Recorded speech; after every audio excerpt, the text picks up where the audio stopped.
Out. Origami. It looks like you're tearing our boat apart. I am. Oh, okay. Don't you worry. My husband says that this is what we have to do to make it look pretty. Huh. To make it look worse. To make it look pretty. That's what I'm being told. Interesting concept. So we'll see. 'Cause right now, all I'm getting is the bad.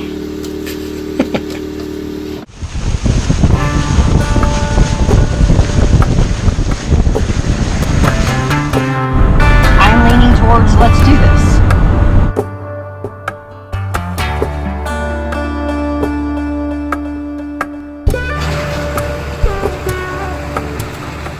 Get that tractor involved as well. The last one.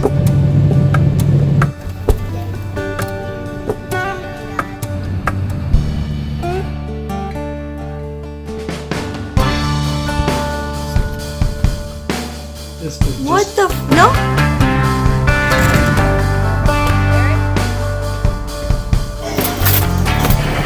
work.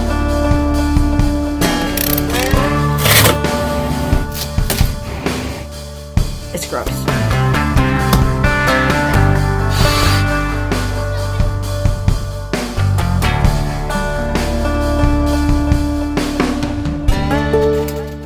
Previously on Off-Grid Sailing, we continued to remove delaminated wood, mold remediation, and began the process of removing the engine from the boat. Thermostat. There it goes. So there's the hole that Shane cut. He's gonna scarf. Out this last drawer. Okay. Looks like electrical stuff. That Shane cut. There's the new piece. He's tried to fiberglass in, but we can't find any fiberglass cloth today because it's Saturday. You know, you would have thought my epoxy days were over when I stopped building boats. Well, we're not building from scratch. We're rebuilding, repairing. We are repairing. What was that? Wind's coming The high winds of Shetty Camp would make our mast hum, and we hadn't gotten used to it yet. Go check on that.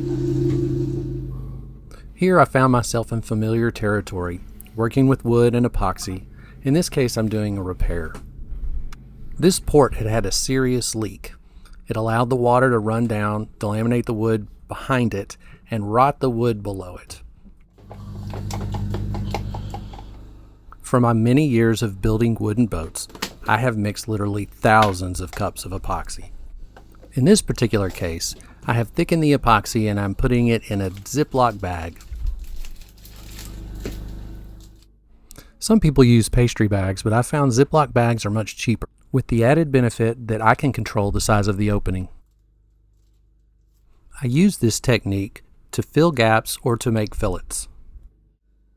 Here I'm filling the gap between the new piece I made and the old piece that exists. And I use a spreader to squeeze it down inside. Overall smoothness and making sure you clean up is vital to eliminate too much sanding.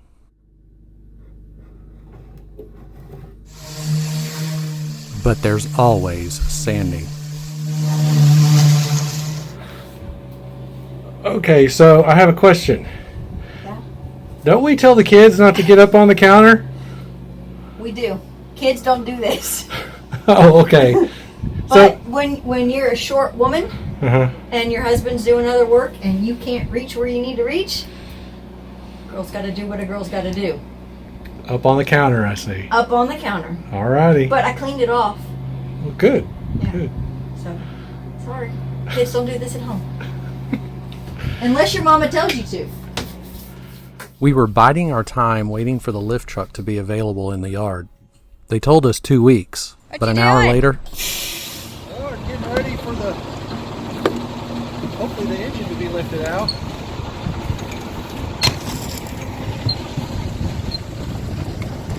If all goes well. Well, it's down there somewhere. So, just waiting for the wind truck. it seems they had a sudden gap in their schedule and we were rushing to get ready. Things happened very quickly with no time to set up cameras. Take the mounts off here while it's sitting here. Okay. So, I gotta Okay. Got the first mount off. get. Yeah.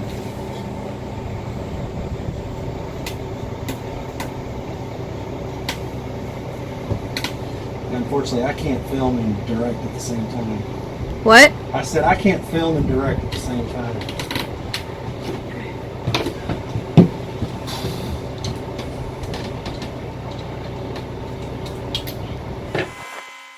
Considering the sudden rush of this very large job, the lift was going relatively smoothly.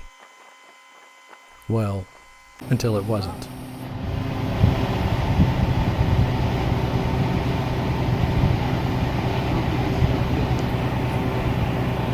What? I don't think this is going to fit this way. I think it has to tilt more. How do we tilt? We have to set it down and reset the chain. See if he can cut. See if we can get him to come up here. I think you're going to have to tilt more. Jacques, one of the nicest guys in Shetty Camp, always with a smile on his face, only spoke French, and I only spoke English. So we mostly communicated with hand signals. Yeah, so you need to come along. Come along. Okay, I go pick up a come along. Okay. Okay, so our situation here is that the engine won't exactly fit the way I have rigged it because I've never done this before. It's my first time rigging an engine. So what we have is a tight fit. And what we're going to do is we're going to get it come along and rig it up to the hook and pull the front of the engine up so that it's tilted more. So I'll try to show you here what we're talking about. So you should be able to see it's really tight here and it's not going to fit there, right? And if you line that up, it's just not going to fit. There's just not enough room for this back of this bell housing to clear that hatch. So we're going to have to tilt the whole works. We're going to have to tilt that whole works up here, tilt it up so that we can bring this thing out. Hopefully it works. Right now, I don't like it because it's suspending 6 feet above the opening, and if it were to fall, yeah, it wouldn't be good. It would be real bad, in fact. Jacques, a man who's probably lifted many, many heavy things with his lift truck, returned with the come-along and began rigging the engine so that we could tilt it upright. This took quite some time.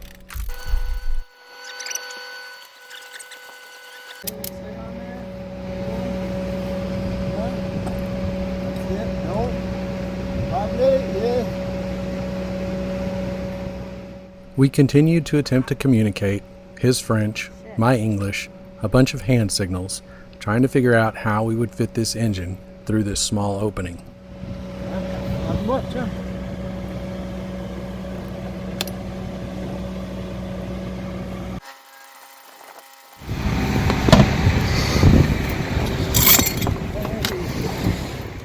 Eventually it was determined that the doghouse and the sliding hatch had to come off to make a little bit more room, but we still had no idea if it would actually work.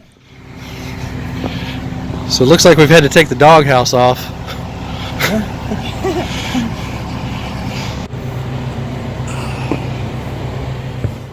We were paying for the lift truck by the hour, but Jacques and his immense experience came along with it, and it was well worth it. There it is. That's it. It's Well, that's all we a got. little bit. Yeah. Just a little. If we pull it up here, angle it, then we can enable. 2 steps forward, 1 step back. We still needed more angle. The engine needed to be nearly vertical.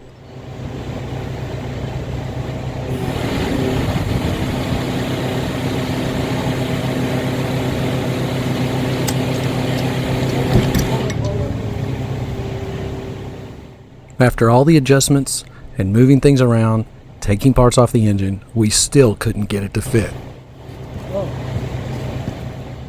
So guess what we did? We kept on cranking. The engine would need to be exactly vertical to fit through the opening, or at least we hoped. A bit. Yeah.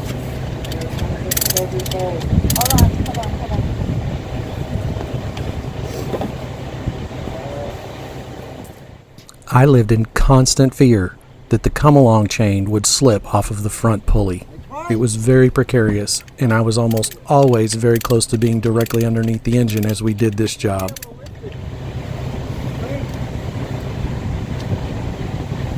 Is good to lift?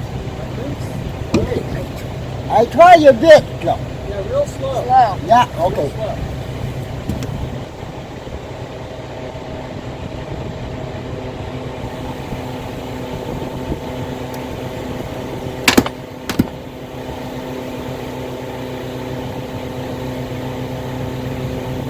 Good? Yeah, it's clear now. Okay. Home we go. Good.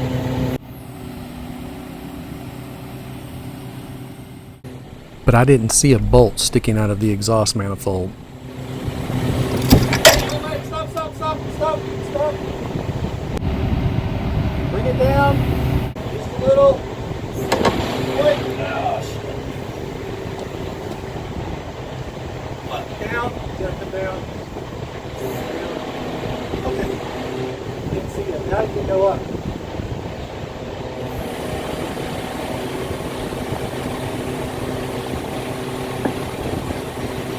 Yeah. A lot of oil.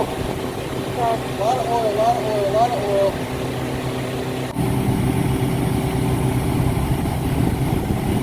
Tell him it's clear. You clear?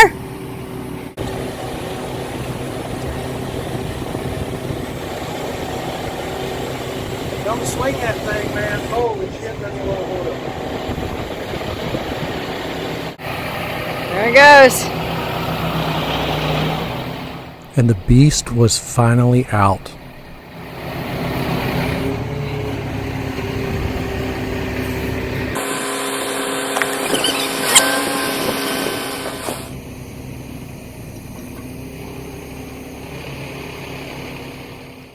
The big red engine needed to be set up on blocks because I still needed to get some parts off of it.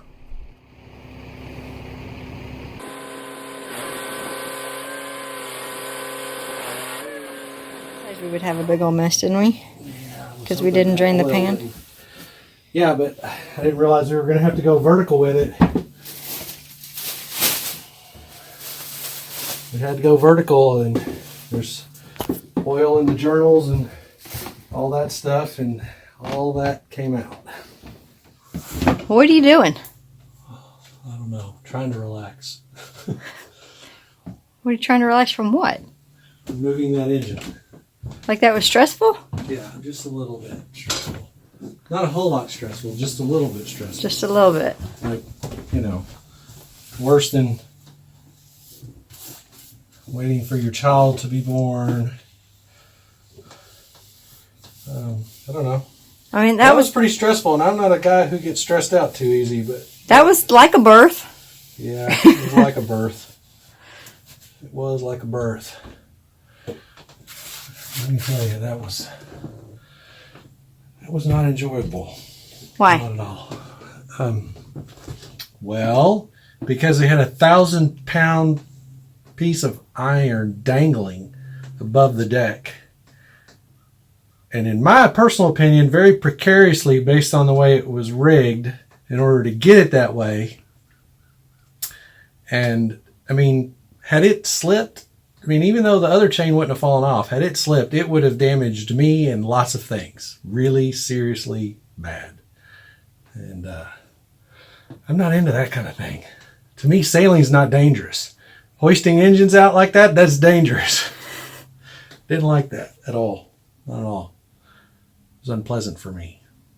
So I'm trying to do something that's mindless and monotonous. So I got the tray that sits under the engine here pulled out.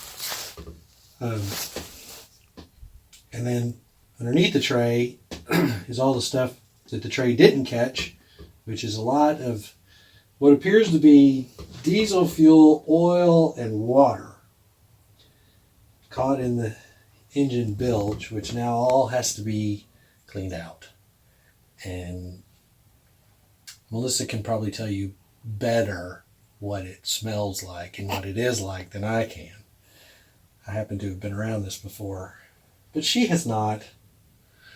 So Melissa?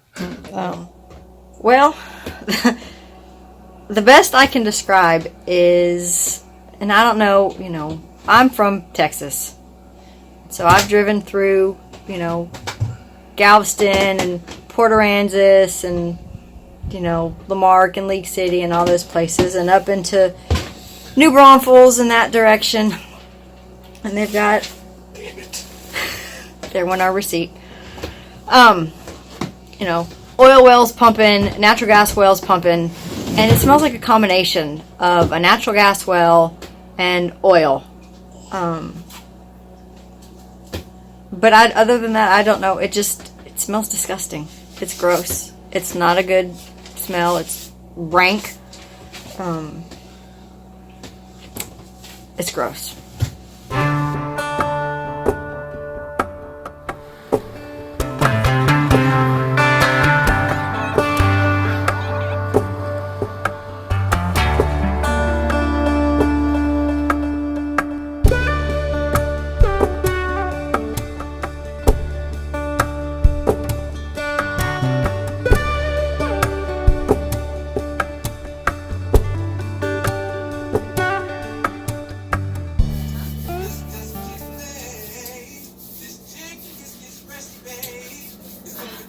Hey, babe, are you priming the fiberglass ceiling over there? Yes.